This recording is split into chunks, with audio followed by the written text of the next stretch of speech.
चलिए इस वीडियो में बात करते हैं जावास्क्रिप्ट फंक्शंस के बारे में। तो जावास्क्रिप्ट फंक्शंस क्या होते हैं? ब्लॉक ऑफ कोड होते हैं जिनका प्रयोग पर्टिकुलर काम करने के लिए किया जाता है।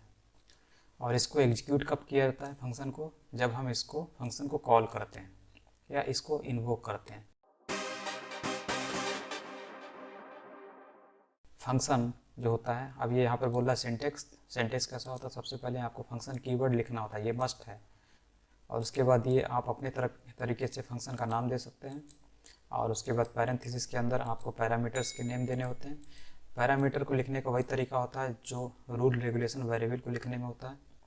जिस तरीके से पैरामीटर का नेमिंग का जो रूल है वही है जो वेरिएबल का है। और उसके बाद हम अंदर कर्ली ब्रैकेट के अंदर जो कि फंक्शन की बॉडी होती है, इसमें हम उस कोड को लिखते हैं जो कि एग्जीक्यूट होगा। ठीक, तो यहाँ पर वही चीज़ दी हुई, आप इसको पढ़ सकते हैं।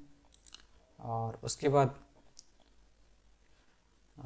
जो पैरामीटर्स हैं उनको तो पैरेंथेसिस में जो लिखा जाता है इनको पैरामीटर्स बोलते हैं। और जो ये अंदर लिखे जाते हैं, ठीक है, अंदर जो कर्ली ब्रैकेट के अंदर लिखे जाएंगे वो भी वेरिएबल होंगे। ठीक, जो कि इन पैरामीटर्स के जरिए आने वाली वैल्यू को रिसीव करते हैं। तो ये जो रिसीवर होते हैं, और इसको नॉर्मल भाषा में, जनरल भाषा में बोल सकते हैं कि ये लोकल वेरिएबल्स हैं। लोकल लगा हुआ है, लोकल का मतलब है कि ये जो वेरिएबल होंगे जिनको हम इस कर्ली ब्रैकेट के अंदर लिखेंगे, ठीक है, जो इन पैरामीटर से आने वाली वैल्यू को रिसीव करेंगे, वो दरअसल क्या होते हैं? लोकल वेरिएबल होते हैं। लोकल वेरिएबल का मतलब है कि यहाँ पे जो वेरिएबल डिफाइन किए हुए होंगे उसको इस फंक्शन के बाहर आप इस्तेमाल नहीं कर सकते। ठीक है, इसलिए लोकल है। उसके बाद फंक्शन को इन्वोक कैसे करते हैं? इन्वोक मतलब फंक्शन को कॉल कैसे करते हैं। जैसे कि अभी आपने ये फंक्शन लिखा, ठीक है, तो अभी ये रन नहीं करेगा जब तक आप इसको कॉल नहीं करेंगे, तब तक ये रन नहीं करेगा। ठीक है, तो ये एक मशीन की तरह है। फंक्शन क्या है? एक मशीन है जिसमें आपको पैरेंथेसिस में आप क्या दे रहे हैं? इनपुट दे रहे हैं और आपको आउटपुट मिल रहा है। तो इसमें ये तब तक जो है मशीन नहीं चलेगी जब तक आप इस मशीन को कोई पावर नहीं देते हैं। ठीक है, तो पावर देने का मतलब क्या है? कॉल करना। तो इसको इन्वोक करना ज़रूरी है। तो इन्वोक करेंगे कैसे? तो जैसे कि किसी मशीन में पावर देते हैं तो आप एक बटन होता है उसको प्रेस करते हैं, प्रेस करने के बाद इलेक्ट्रिसिटी उस मशीन को चलाती है। वैसे ही यहाँ पर क्या है?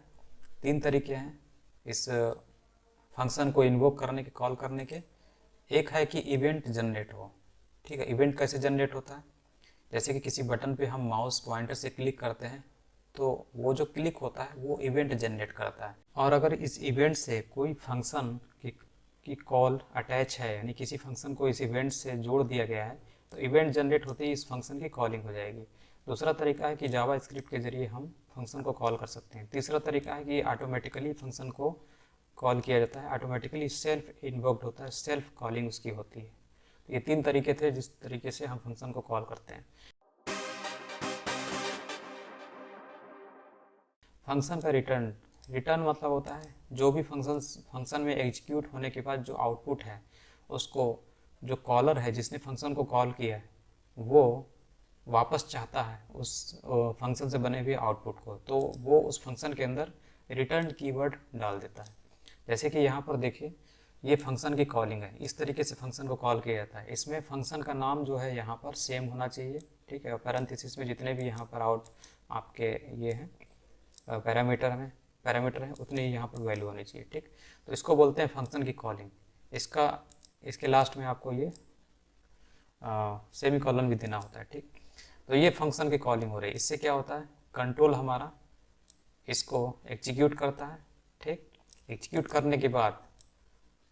करने का मतलब है कि कंट्रोल यहाँ पर आएगा एक हिसाब से। अगर कंट्रोल की भाषा बात करें, मतलब कैसे काम करता है उसको छोड़ दीजिए, बस ये समझिए कि ये वर्किंग कैसे हो रही है। तो यहाँ पे इसको कॉल किया गया। ठीक, कॉल किया गया तो यहाँ से सीधे यहाँ जो नीचे कोड लिखे हुए हैं, मतलब इस लाइन और इस लाइन के बीच में जो कोड लिखे होंगे यहाँ पर, ठीक, उनको एग्जीक्यूट नहीं करेगा कंट्रोल, सीधे यहाँ से इस फंक्शन पे जंप कर जाएगा और इस फंक्शन को एग्जीक्यूट करेगा। एग्जीक्यूट करने का मतलब है कंट्रोल अंदर आएगा और इस लाइन को एग्जीक्यूट करेगा।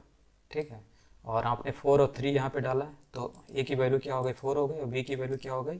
3 हो गई।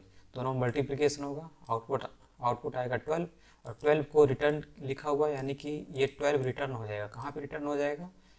जिसने इस फंक्शन को कॉल किया होगा, कॉल करने वाला कौन है, ये। ठीक है, तो इस जगह पर हमारा क्या लिख कर आ जाएगा, ये चीज़ यहाँ पे जाके रिप्लेस हो जाएगी, यानी कि इसने कॉल किया था, तो इस जगह पर ये वाला जाके, यानी जो आउटपुट है इस फंक्शन का, यहाँ पे जाके बैठ जाएगा। क्यों बैठेगा, क्योंकि यहाँ रिटर्न कीवर्ड लिखा हुआ है। ठीक है, यानी x की वैल्यू कितनी हो जाएगी, x की वैल्यू हो जाएगी 12। तो इस तरीके से काम करता है, आपको यहाँ पे भी दिख रहा होगा। तो ये देखिए यहाँ पर x की वैल्यू को क्या काम किया जा रहा। सबसे पहले यहाँ पे मान लीजिए जावास्क्रिप्ट में ये कंट्रोल आया और उसने इसे एग्जीक्यूट किया। इस लाइन को जब पढ़ता है तो देखता है कि अरे ये तो जो है कॉलिंग है, तो कंट्रोल सीधे यहाँ पे जंप होगा इस फंक्शन में, और यहाँ पे जंप होगा, यहाँ से आउटपुट उठाएगा। ठीक है, यहाँ से अंदर एग्जीक्यूशन होगा, एग्जीक्यूशन में यहाँ पर उसको 12 मिलेगा, क्योंकि 4 जो है यहाँ पे ए में और 3 जो है बी में स्टोर हो जाता है, और यहाँ पे दोनों के बीच ऑपरेशन होता है। 12 आया, 12 रिटर्न कीवर्ड लिखा है, यानी कि यहाँ से हमारा क्या जाएगा, यहाँ पर आके बैठ जाएगा ये वाली वैल्यू जो आउटपुट है इस फंक्शन का। ठीक, तो यहाँ पर क्या बैठ जाएगा, 12 बैठ जाएगा, यानी x की वैल्यू कितनी हो जाएगी, 12। उसके बाद क्या होता है, इस लाइन को एग्जीक्यूट कराया जाता है जावास्क्रिप्ट के इस मेथड को, और ये बोलता है कि डेमो नाम की आईडी वाला जो एलिमेंट है, यानी कि पैराग्राफ एलिमेंट, इसके इनर HTML यानी इस जगह पर x रख दो। ठीक है, और x की वैल्यू यहाँ से मिल जाती है, फंक्शन को कॉल होने के बाद मिली थी ये वाली वैल्यू, तो ये 12 है, 12 यहाँ पे आके बैठ जाती है, और जो कि इस पैराग्राफ एलिमेंट के जरिए डिस्प्ले करा दी जाती है वेब पेज पर 12 के रूप में। तो इस तरीके से काम करता है। अब अगर आप सोचिए कि आपने इसको मान लीजिए ये जो वैल्यू है इसके नीचे रख देते हैं, ठीक, तो क्या ये रन करेगा, इसको मान लीजिए यहाँ से हटा देते हैं, तो क्या ये रन करेगा, x में क्या आएगा, पहले ही ये मेथड हो गया, और ये मेथड बोल रहा है कि x की वैल्यू को यहाँ पे रखो। ठीक है, तो x में तो कुछ है नहीं, जब x में कुछ है ही नहीं तो यहाँ पर क्या आएगा, अनडिफाइंड आ जाएगा। ठीक, इसीलिए x में क्या होता है, कुछ नहीं होता तो अनडिफाइंड। ठीक, और उसके बाद जब कंट्रोल यहाँ पे जाएगा तो इसका कोई इस्तेमाल ही नहीं है। ठीक है, मतलब इसका इस्तेमाल तो है, यहाँ पर x की वैल्यू क्या मिलेगी, x की वैल्यू अब 12 मिल जाएगी, क्योंकि ये कॉलिंग हुई, कॉलिंग होने के बाद कंट्रोल इसमें आया, इसने जो है एग्जीक्यूट किया, यहाँ से इसको 12 मिल गया, 12 जाके यहाँ पे स्टोर हो गया। ठीक है, ये तो हो जाएगा। तो इस तरीके से ये काम करता है, और इसको हम चाहें तो इसके नीचे लिख सकते हैं, यहाँ भी आपका एग्जीक्यूट हो जाएगा। ठीक, यहाँ भी आपका 12 मिल जाएगा। ठीक है, क्योंकि इसने कॉल किया, फिर उसके बाद यहाँ पे फंक्शन ने इस फंक्शन के जरिए 12 मिला, x ये इसकी जगह पे क्या मिल जाएगा, 12 मिल जाएगा, जो x में स्टोर हो जाएगा, जिसको हम आगे जावास्क्रिप्ट मेथड में इस्तेमाल कर लेंगे। ठीक, इसलिए आपको 12 मिल जा रही है, ऐसे भी कोई दिक्कत नहीं है। तो इस तरीके से फंक्शन काम करता है।